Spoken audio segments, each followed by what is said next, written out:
우리 한의사께서는 우리가 ETF 투자에 있어서는 바벨 전략을 늘 강조하시잖아요. 네. 두 기둥, 맞습니다. 투자의 두 기둥. 한 기둥은 지금 우리가 얘기했던 인컴, 네. 또 다른 기둥은 이제 성장이잖아요. 사실 이제 이 성장 테마가 요즘은 힘들어요. 저도 좀 힘들거든요. 저도 힘듭니다. 네.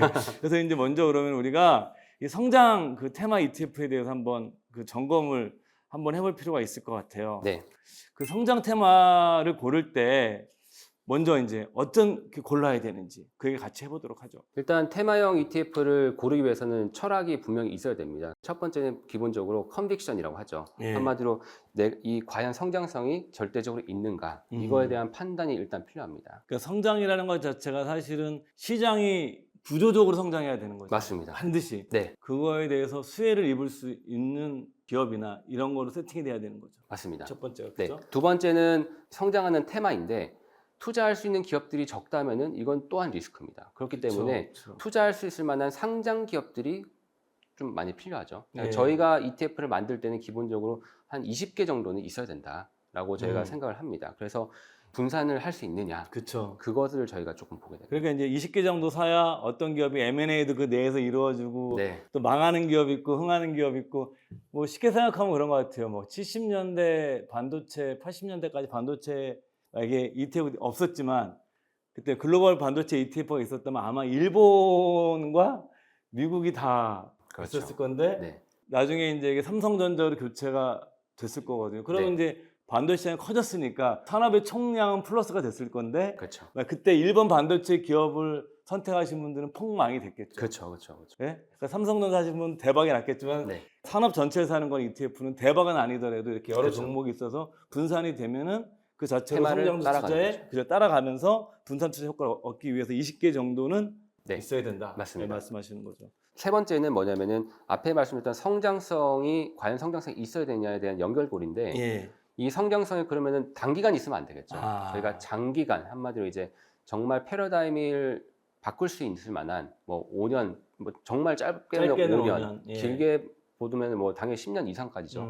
이렇게 이제 장기적으로 시장 성장성이 있느냐를 판단하는 것이 중요합니다. 이게 ETF 테마형 투자하시는 분들의 시간 지평이죠. 내가 투자의 기간 자체를 어떻게 설정하느냐인데 이 상품을 기본적으로 출시를 하고 만들 때부터 생각하는 것은 1년, 2년이 아니라 최소한 5년 정도의 구조적 성장을 내다보고 투자하는 거니까 사실 이런 것들 좀 투자분들 좀 고려하셔야 돼요. 테마형 ETF들도 들여다보게 되면 뭐 저희야 뭐 글로벌 X 위주로 말씀드리지만 다른 회사들도 많이 있잖아요. 뭐 글로벌리하게. 네, 네. 이런 것들이 좀 또 이 비교되는 것들도 있을 텐데 또 어떤 걸 더 들여다봐야 되나요? 코로나를 겪으면서 이제 테마형 ETF들이 상당히 많이 그 각광을 받고 있는데 예. 이 테마형 ETF들 중에서도 이제 어떤 걸 골라야 되느냐 보려면 첫 번째가 이제 퓨어 플레이라고 합니다. 보통 이 순수한 플레이를 하는 종목들이 얼마나 있느냐 이것인데 결국은 이런 거죠. 이 퓨어 플레이를 저희가 그 정의를 하기로는 그 기업이 해당 테마의 매출이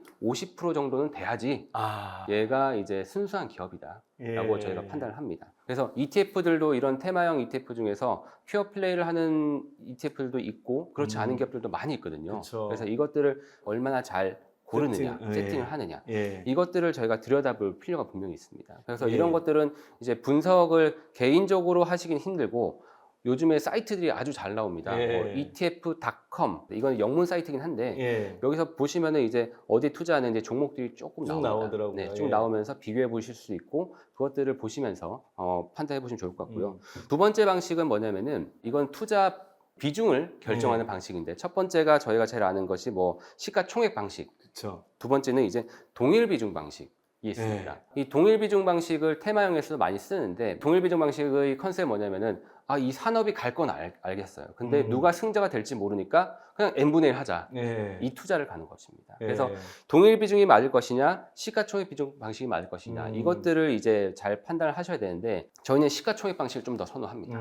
근데 이제 중요한 것은 이 퓨어 플레이랑 잘 연결해가지고 예. 뭐 정말 그냥 대기업들이라고 다 시가총액 방식으로 하는 것이 아니라 예를 들어서 뭐 구글이나 이런 것들은 워낙 크니까 이런 예. 기업들은 이제 캡을 두거든요. 따로. 예. 그 외에 이제 시가총액 방식을 두는 것이 뭐냐면은 새로운 테마가 태어났을 때 결국은 승자 독식이거든요. 그러니까 승자가 독식이 되기 때문에 그렇죠. 퓨어 플레이 중에서도 시가총액으로 가야지 이것이 결국은 투자자들이 마음을 대변하는 거죠.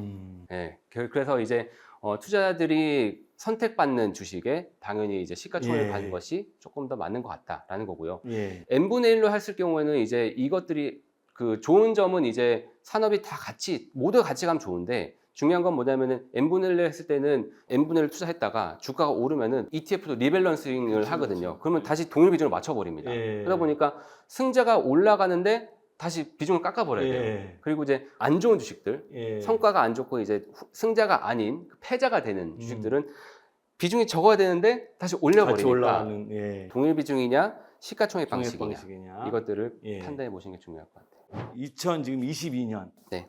현재 시점에서 기존의 테마형을 갖고 계신 분들도 계실 거고, 근데 지금 또 내가 이 시점에서 새롭게 한번 테마형 ETF를 그 중에서 좋은 걸 고르고 싶다라는 분들이 분명히 있으시거든요. 네. 새롭게 하시려는 분들. 네. 그분들이 좀 관심 가질 만한 그 테마형 ETF는 뭐가 있을까요? 2차 전지 테마는 아직까지도 상당히 유효하다고 보고 있습니다. 살아있다. 살아 있습니다. 예, 네, 오래 살아 있습니다. 네네네. 저희가 리튬 배터리 이 ETF를 출시한 지가 10년이 넘었거든요. 얼마 정도 수익 났어요? 10년 동안? 10년 동안 지금 이제 4빌리언이니까 예. 한국 돈으로 이제 5조 원 정도, 어. 5조 원이 넘죠. 그래갖고 수익도 엄청 많이 났겠네. 수익도 상당히 많이 났습니다. 예. 근데 이제 이 테마 같은 경우가 처음에 내고 나서 2차 전지가 솔직히 새로 나온 테마가 아니라 저희 과거에 2010년도 뭐 이때부터 그쵸. 막 예. 되다가 말다 했지 않습니까? 맞습니다. 맞습니다. 그래서 그때 투자를 하셨으면 아주 인고의 세월이 있었습니다, 솔직히. 맞아요. 인고의 세월이 있었는데 정말 최근에 이제 소위 포텐이 터진다고 하죠. 예, 맞아요. 이게 정말 쭉 치고 올라갔었거든요. 그래서 예. 이런 것들을 보면서 저희가 이제 장기적인 안목을 가지고 투자를 해야 되는데 아직까지도 미국에서 판매된 양이 전체 양에서 3%밖에 안 됩니다. 아, 근데 중요한 것은 뭐냐면은 각국에 있는 정부들이 친환경 정책 피우고 있고 계속해서 전기차에 대한 그런 인센티브를 엄청나게 주고 있죠. 그래서 예. 그것들이 미국과 중국, 유럽 같은 경우도 그렇죠. 그러니까 예. 세계 3대 축이 완전히 이제 전기차에 대해서는 상당히 밀어주고 있는 이것이 큽니다. 결국은 기업이 잘해야 되고 정부가 잘해야 되고 소비자가 다 받쳐줘야 되는데 이 3축이 다 맞춰진 것 같아요. 그래서 정부에 이렇게 큰 인센티브가 있고 거기다가 이제 기업들은 그것들을 받들어서 한마디로 전기차가 엄청나게 성장을 하고 있죠. 예. 그래서 소비자들도 전기차에 대해서 아주 그 인식이 좋아지고 있습니다. 음. 성능도 좋아지고 가격도 조금 다운되면서 이것들 때문에 예. 그 전기차라든지 뭐 2차 전지가 예. 필요한데 제가 많이 만든 질문들이 뭐냐면은 그럼 제2의 테슬라는 뭐냐? 제2 테슬라는 누가 될 것이냐? 라는 얘기를 하는데 누가 될지 모르겠죠. 예. 테슬라가 더 갈 수도 있고 아니면은 새로운 정말 경쟁자가 나타나서 예. 짠 할 수도 있고 저희 현대차, 기아차 같은 이러한 기존의 자동차 예. 메이커들이 치고 갈 수도 있고 근데 중요한 것은 제2 테슬라를 찾는 것이 아니라 전기차 자체의 시장이 커지는데 얘들이 공통적으로 쓰는 예. 2차 전지가 분명히 혜택을 받을 것이다. 그쵸. 자료를 정리할 일이 있어가지고 좀 이렇게 기후에 관련된 거를 좀 보고 있는데 가뭄도 이렇게 많이 일어나고 산불도 정말 많이 일어나고 최근에 그다음에 뭐 태풍도 많이 일어나고 이것을 또 올여름 더운 거 보더라도 이것을 정말 우리가 기후 위기가 아니면 뭐로 설명할 수 있을까? 제 짧은 소견이긴 하지만 그래서 이렇게 되면 당연히 이제 가장 사실 현재 규모가 큰 친환경 산업을 우리가 놓치고 있지만 그게 2차 전지와 전기차예요, 사실. 맞습니다. 그래서 사실 우리 2차 전지 투자하는 게 제가 꼭 투자 말씀드리는 것이 아니라 이게 환경에도 투자하는 효과가 있는 것 네. 같아요.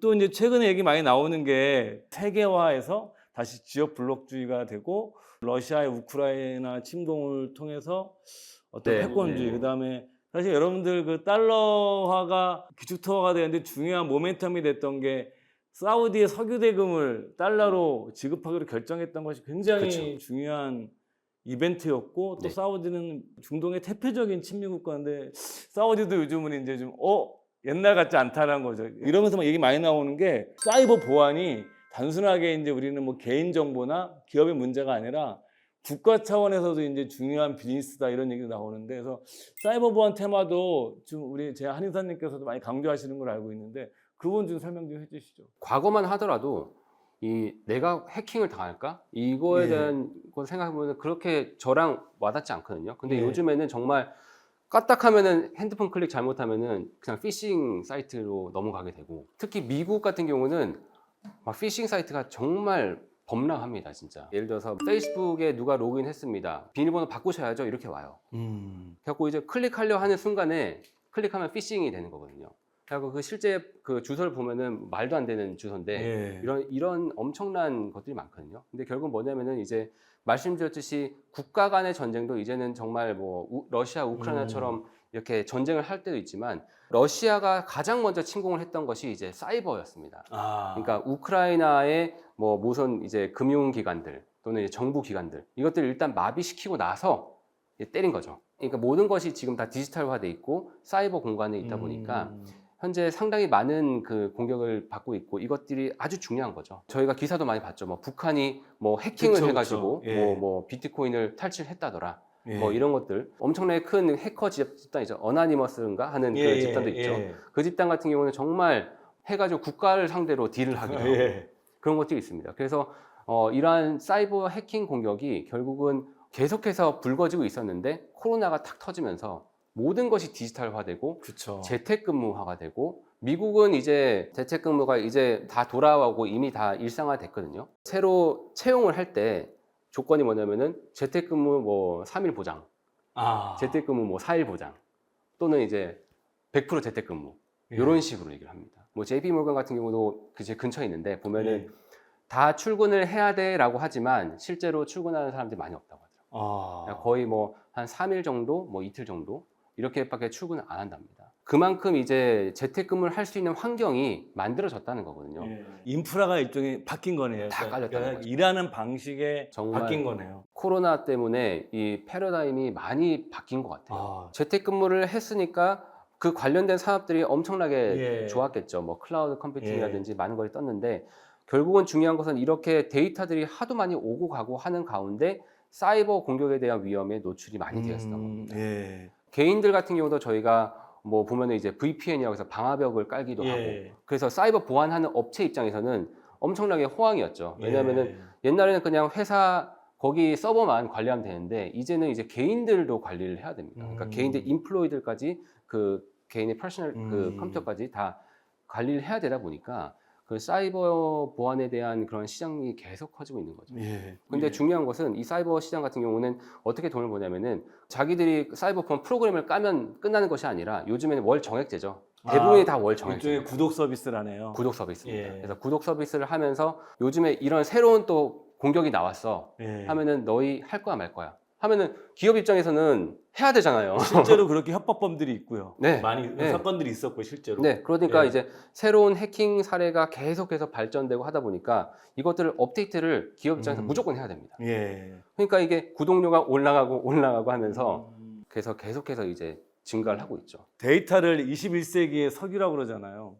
사실 이 데이터가 지금 클라우드에 가 있는 거잖아요. 그러니까 전에도 그 마이크로소프트사 CEO가 제일 M&A 많이 한 게 보니까는 이 보안 관련 업체들의 네. M&A를 제일 많이 했다고 맞습니다. 그러는데 이런 거에 대한 좀 선제적인 투자를 하고 있는 거죠, 우리가. 네, 맞습니다. 작년 같은 경우에도 M&A 건수를 보면은 IT 기업들 또는 그냥 기술 기업들이 M&A 건수 증가량이 예. 생각보다 막 엄청나게 많지는 않았어요. 근데 이제 사이버 보안 관련된 기업들의 M&A는 뭐 분기에 67%뭐 이렇게 늘었습니다. 그러니까 예. IT 기업들은 한 15%, 10%대의 성장이었는데 예. M&A가 사이버 보안이 작년 3분기부터 음. 급증하면서 증가하고 있습니다. 끝으로 이제 한국 투자자 여러분들에게 지금 ETF 투자할 때 이런 것도 좀 신경 쓰셨으면 좋겠다. 네. 이런 얘기를 마지막으로 해주시죠. 가장 제가 아쉬웠던 게 뭐였냐면은 역외 ETF, 한마디로 역외 ETF 입장에서는 이제 이 연금 시장이 엄청나게 중요하고 예. 중요한 고객분들이고 해야 되는데 못하는 측면이 상당히 컸거든요. 왜냐하면 뭐 세금이라든지 이런 것이 복잡하다 보니까. 그러니까 이제 쉽게 생각하면 국산이 아니라 네, 외제, 네, 네. 예, 외제 ETF인 그렇죠, 거죠. 그렇죠. 예. 외제. 그래서 그것들을 투자하는 것이